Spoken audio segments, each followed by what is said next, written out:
नमस्ते। सरम संस्कृति पार्टीका अध्यक्ष हर्कराज साम्पाङज्यू, तपाईले अहिले जुन अभिव्यक्ति दिँदै हुनुभएको छ, तपाईले यो अभिव्यक्तिले पक्कै पनि तपाईलाई राम्रो गर्दैन। तपाई जुन अहिले जनताको नजरमा एउटा राम्रो व्यक्तित्व विकास गर्ने व्यक्तित्वको रूपमा स्थापित हुँदै जानुभएको छ र तपाईले जुन अभिव्यक्ति दिँदै जानुभएको छ, यो अभिव्यक्तिले पक्कै पनि तपाईको यो लोकप्रियतालाई घटाउनेछ।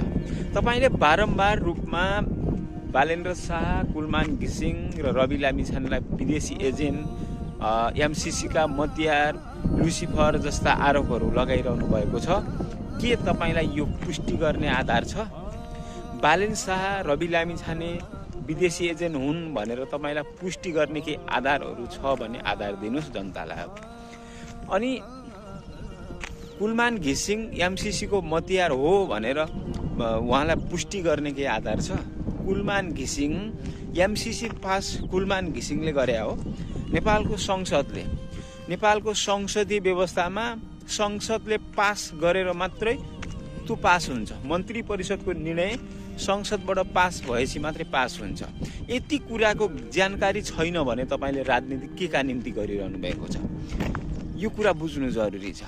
तपाई हिजो कुलमान घिसिङलाई 2 घण्टा पार्टी खोलौं भनेर जाँदाखेरि कुलमान घिसिङ एमसीसी को मतियार भएनन्।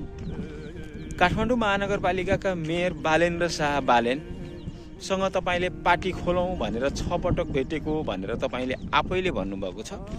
त्यति बेला उनी विदेशी एजेन्ट लुसिफर भएनन्। अनि रवि लामिछानेलाई हिजो भेट्दाखेरि उनी देशका एजेन्डा बोलिरहेका छन्, एजेन्डाहरू लिएर आएका छन्, राम्रो व्यक्ति हुन् भनेर भन्नुभयो तपाईले। त्यति बेला तपाईले विदेशी एजेन्ट देख्नु भएन।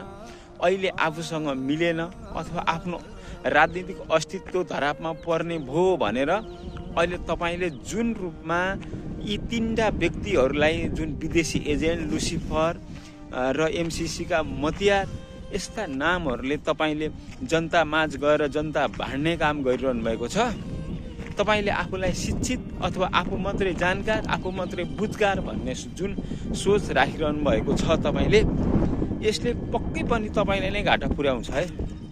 यहाँ तपाईले मात्रै बुझ्नु भएको छ, जनता भेडा छन्, जनताले बुझिरहेका छैनन्, तपाईले मात्रै एजेन्डा बोक्नु भएको छ भन्ने कुरा तपाईले गरिरहनु भएको छ। यसले पक्कै पनि तपाईलाई हानि पुर्याउनेछ। अर्को कुरा, सरम संस्कृति पार्टीसँग मात्रै देश बनाउने योजना छ भन्ने कुरा गरिरहनु भएको छ। सरम संस्कृति पार्टीसँग देश बनाउने योजना छ, भिजन छ भने जनतामा जानुस्, भिजन लिएर जानुस्, जनतामा आफ्ना भिजनहरू प्रस्तुत गर्नुस्, जनताबाट बहुमत ल्याउनुस्, सरकार गठन गर्नुस्, अनि जनतालाई देखाइदिनुस् विकास गरेर।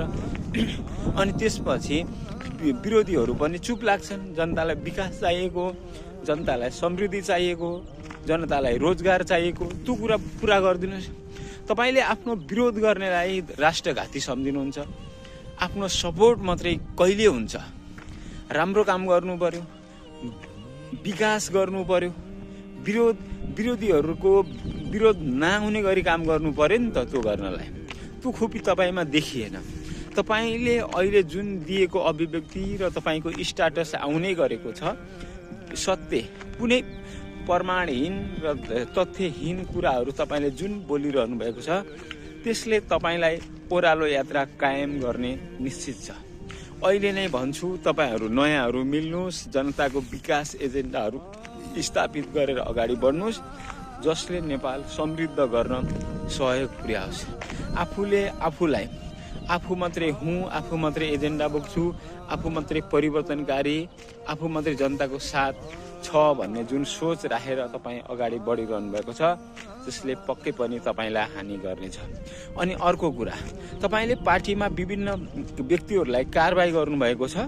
पदाधिकारीको बैठक बसेर कारबाही गर्नुभएको छ।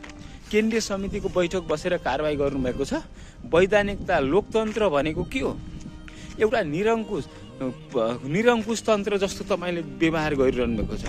अनि पार्टीमा मलाई स्वागत छ, फलानालाई स्वागत छ, कुलमानलाई स्वागत छ, सुमानालाई स्वागत छ, गिबिनालाई स्वागत छ, आशिकालाई स्वागत छ, म तपाईलाई सांसद बनाउँछु, मन्त्री बनाउँछु, तपाईलाई देशको मुहार फेर्ने पदमा लैजान्छु भनेर तपाईले भनिरहनु भएको छ।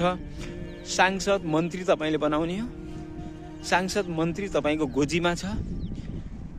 तपाईँलाई यदि राम्रा व्यक्तिहरूलाई ल्याउनु छ, पार्टीमा भित्र्याउनु छ भने उहाँहरूसँग एजेन्डामा छलफल गर्नुहोस्, वैचारिक बहस गर्नुहोस्, पार्टीमा भित्र्याउनुहोस्, राम्रा राम्रा व्यक्तिहरूसँग वैचारिक बहस गर्नुहोस्। स्ट्याटसको भरमा कोही पनि आउनेवाला छैन। तपाईँले एक स्ट्याटस लेखेर बोलाउनुहुन्छ, भोलि एक स्ट्याटस लेखेर मैले कारबाही गरेँ भनिदिनुहुन्छ।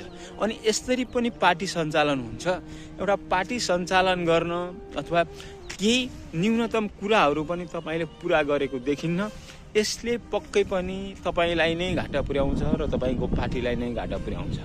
अनि तपाईँले आफ्नो विरोध गर्नलाई राष्ट्रघाती देख्ने र आफ्नो सपोर्ट गर्नलाई मात्रै राष्ट्रवादी देख्ने जुन सोच तपाईँले राख्नुभएको छ, यसले पक्कै पनि तपाईँलाई नै हानि गर्नेछ। यस विषयमा तपाईँ विचार गर्नुहोला र तपाईँका शुभचिन्तकहरूले यो कुरा मनन गरेर यो कुरालाई तपाईँले विचार पुर्याएर यसलाई सुधार गरेर लैजानुभयो भने, तपाईँहरू मिलेर जानुभयो भने देश विकास सम्भव छ। होइन भने यही अवस्था रहिरह्यो र यही घमण्डीपन रहिरह्यो भने तपाईँको निश्चित पतन निश्चित छ। हस्त, धन्यवाद।